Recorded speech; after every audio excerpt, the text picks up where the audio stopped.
Good afternoon. It's Monday, November 7th. I'm Aryeh O'Sullivan, and this is IBA News broadcasting from Jerusalem. France plans to convene an international peace conference by the end of the year with the aim of moving the Israeli-Palestinian peace process forward. That's the latest from Pierre Vimont, the French envoy to the Israeli-Palestinian peace process, who spoke yesterday at a conference at the Macro Center for Political Economics and the Institute for National Security in Tel Aviv. Vimont said he believes the current conditions are not right for direct negotiations and believes a Paris summit will pave the way for such talks. The French envoy said he intends to travel to Washington after the U.S. elections in order to coordinate steps with the outgoing U.S. President Barack Obama.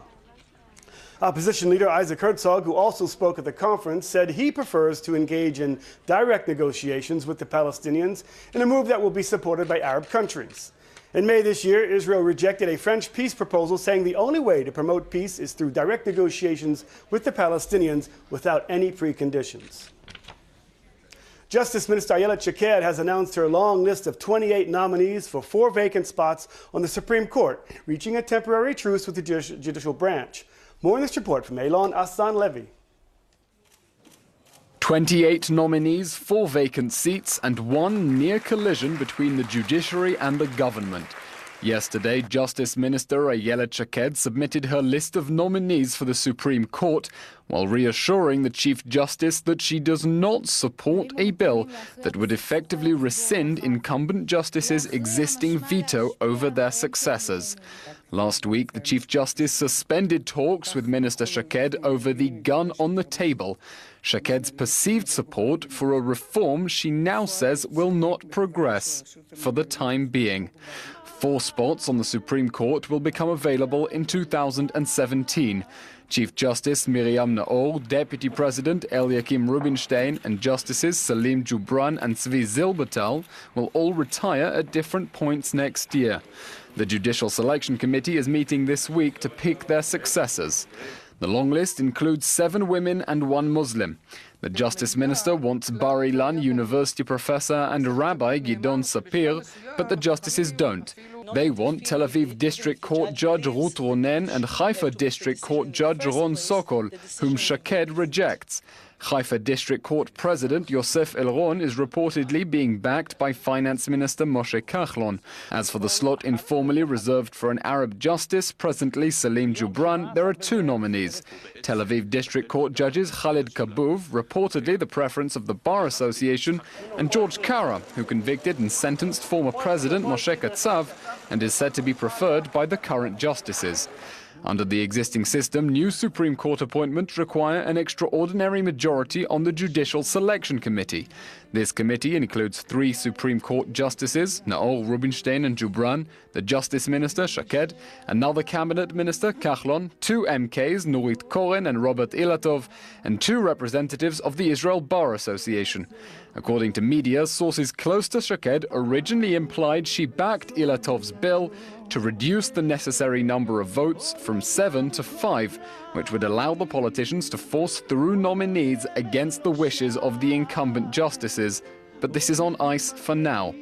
Supreme Court Justice Esther Chayut will take over as Chief Justice when Miriam Naor reaches compulsory retirement age in October 2017. But with major political hot potatoes on the docket, alongside a raging debate over the extent of judicial power, whoever receives the nod could shape much of Israeli law and politics for years to come. Elon Aslan-Levy for IBA News. In wake of the ongoing dispute over the evacuation of the Amona settlement, Jerusalem Mayor Nir Barkat is now asking the Attorney General to examine the implications of a possible court-ordered evacuation on similar land disputes across the capital. In a letter sent to Avichai Mandelblit, Barakat warned that if Amona will be evacuated, the Jerusalem municipality will be forced to destroy thousands of Arab homes illegally built on private land in the eastern part of the city. Barakat charged that there could not be one ruling for Jews and a different one for Arabs. The government has yet to discuss a proposed law that would enable the disputed settlement outpost to remain in place, despite the Supreme Court ruling that it must be evacuated by December 25th because it was built on private Palestinian land. Last week, the state asked the High Court to delay the evacuation by at least 7 months. Hundreds of Haredi demonstrators blocked roads in Jerusalem, Beit Shemesh, Bnei Brak, the Elad and Shalit junctions last night to protest serving in the IDF and the recent arrest of a Haredi draft dodger. In some areas, protesters set fire to municipality garbage bins and attempted to block traffic on major highways, clashing with police. In Jerusalem and Beit Shemesh, 3 policemen were lightly injured from objects thrown at them by demonstrators while attempting to disperse the crowd. 2 demonstrators were arrested. 19 years after his disappearance, the IDF announced it was launching another search for missing soldier Guy Hever, concentrating its efforts into the Golan Heights and the Jordan Valley areas. A statement released by the Army said a number of units are working together in the hopes of discovering new evidence that will shed light on the case. The IDF will continue to do everything in its power to resolve the case of Guy Hever's disappearance. Over the years, the Army has launched dozens of searches seeking to shed light on the whereabouts of the missing soldier.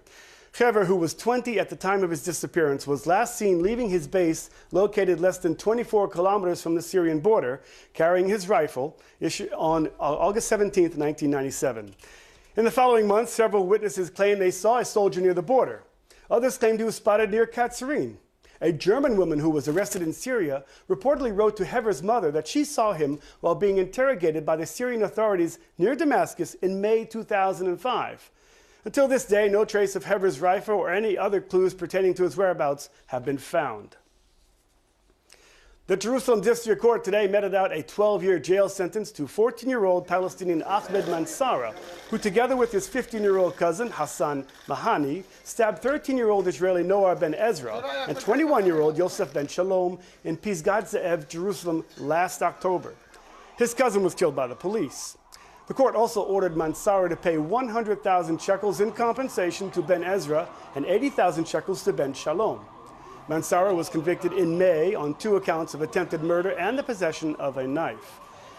In summing up his ruling, Judge Yoram Noam said he decided to hand down a stiff punishment, including a 2-year suspended sentence, to act as a deterrent to the rising number of Palestinian minors who participate in acts of terror.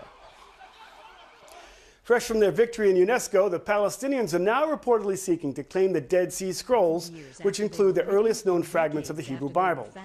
According to the reports, the Palestinian Authority is said to be planning to raise the matter before UNESCO's Intergovernmental Committee for Promoting the Return of Cultural Property to its countries of origin.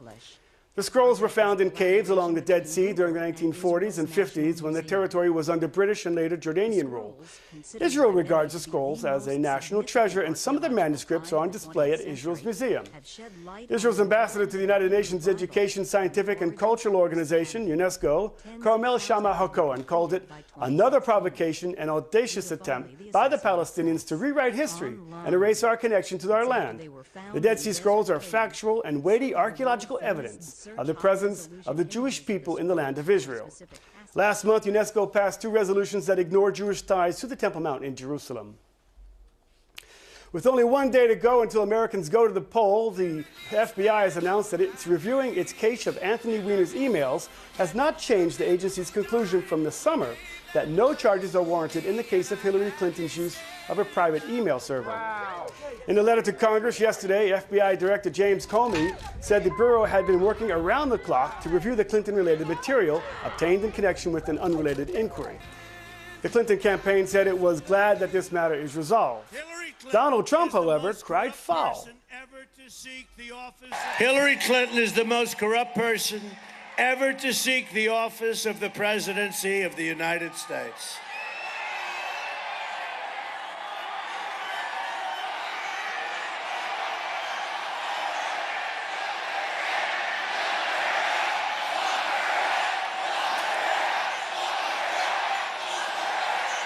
The investigations into her crimes will go on for a long, long time. The rank and file special agents at the FBI won't let her get away with these terrible crimes, including the deletion of 33,000 emails after receiving a congressional subpoena.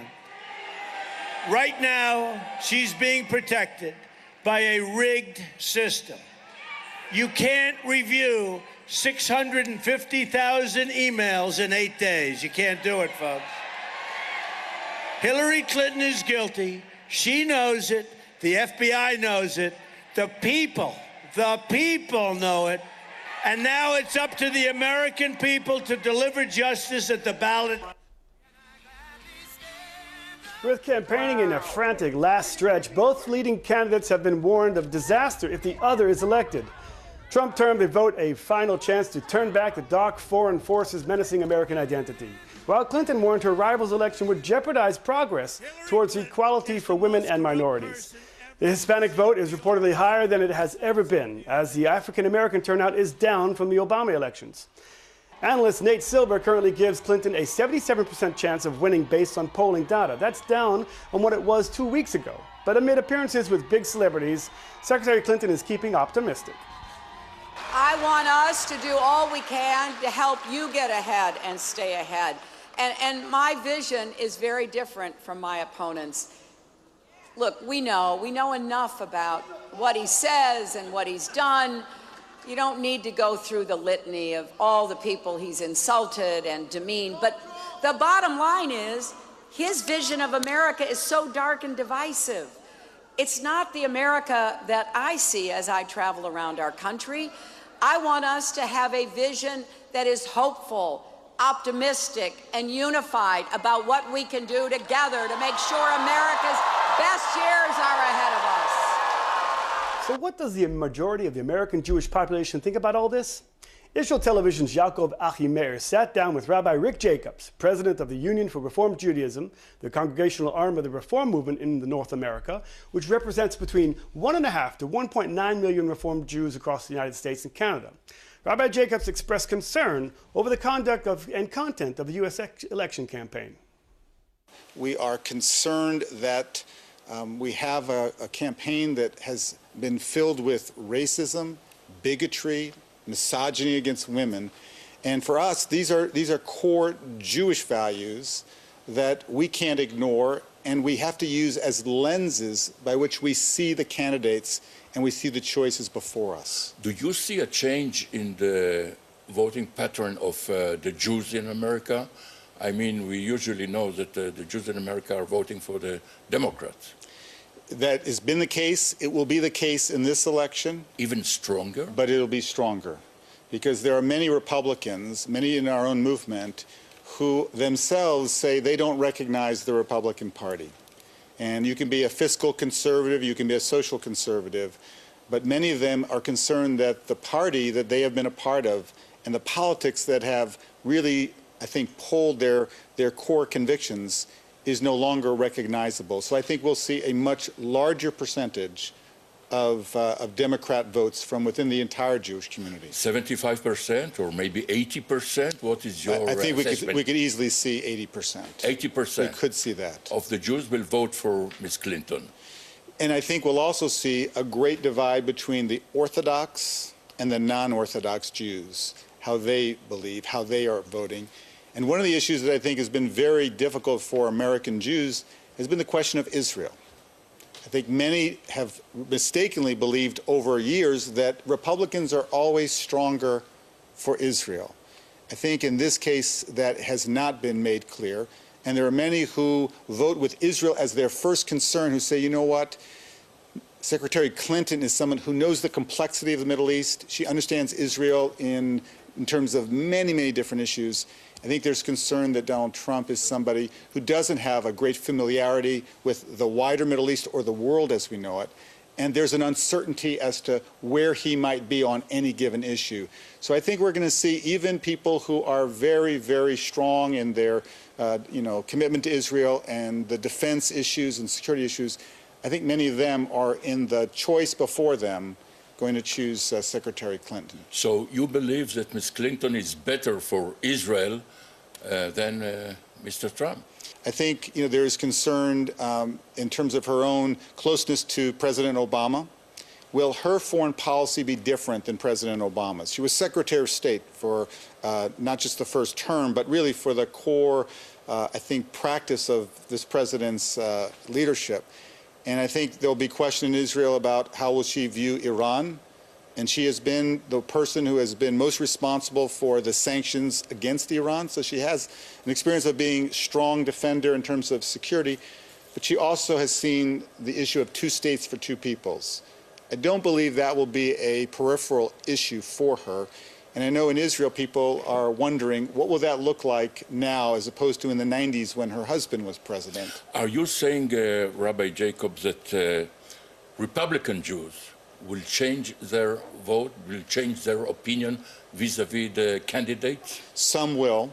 I don't think it will be a permanent leaving the party, but I think in this election, and it pains many of them, but I think as they look at all the issues before them, and they are concerned by certain temperament and certain behaviors with the Republican candidate, I think they're going to make a different choice in this election. And I think that we may not see this continuing in the next several presidential elections, but this one is different than any election we have seen going back decades. And I think it's concerning to all of us. Are you recommending your followers, your members of your movement, the Reform Judaism, to vote for Miss Clinton? Never in a million years will I utter such words. Those words are, frankly, against the law of the United States of America. A religious leader cannot endorse a candidate, and I will not. As much of the world's gaze is focused on the Battle of Mosul, Kurdish rebels aligned with the U.S. have announced an operation to liberate the ISIS de facto capital of Raqqa in northern Syria. Islamic State took over Raqqa over 2.5 years ago. But yesterday, the Kurdish forces announced they were opening a second front against ISIS. Some 30,000 forces, mostly Kurds, are expected to take part in this campaign and will be aided by U.S. airstrikes. Some 5,000 ISIS fighters are estimated to be in Raqqa. The Kurds were also calling on all international forces to give them logistical, moral, and political support.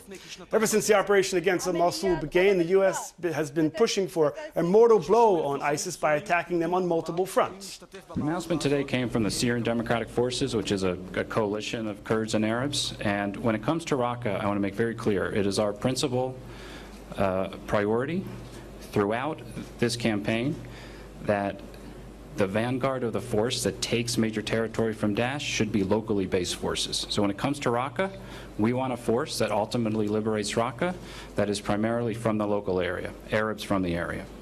And so we have trained many of these fighters, and that force will continue to grow as we get to the subsequent phases of the campaign. We, of course, work very closely with the Syrian Democratic Forces. When they are fighting Daesh, we do provide air support. It has to be coordinated. Looking for work in your native language here in Israel? Well, the third MultiLanguage Job Fair kicks off tomorrow at the Cinematheque in Tel Aviv.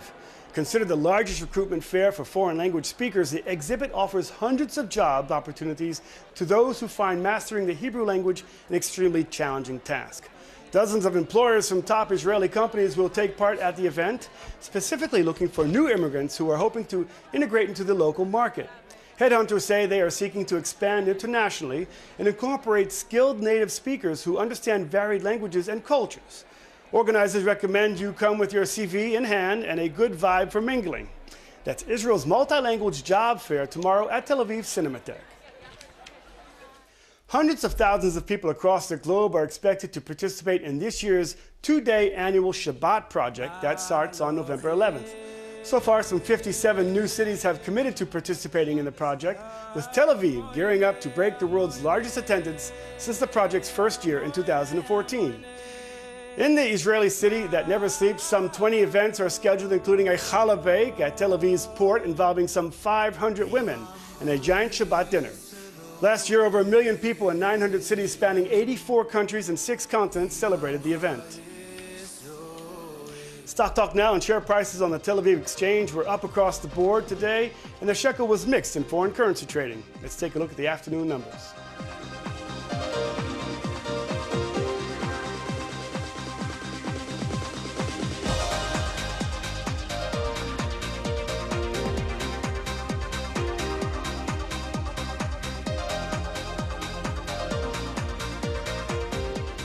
Taking a look at the weather, and the forecast is for more lovely weather with partly cloudy skies and a little rise in temperatures. There may be strong easterly winds in the north of the country tomorrow night. Here are the expected highs and lows at home and abroad for the next 24 hours.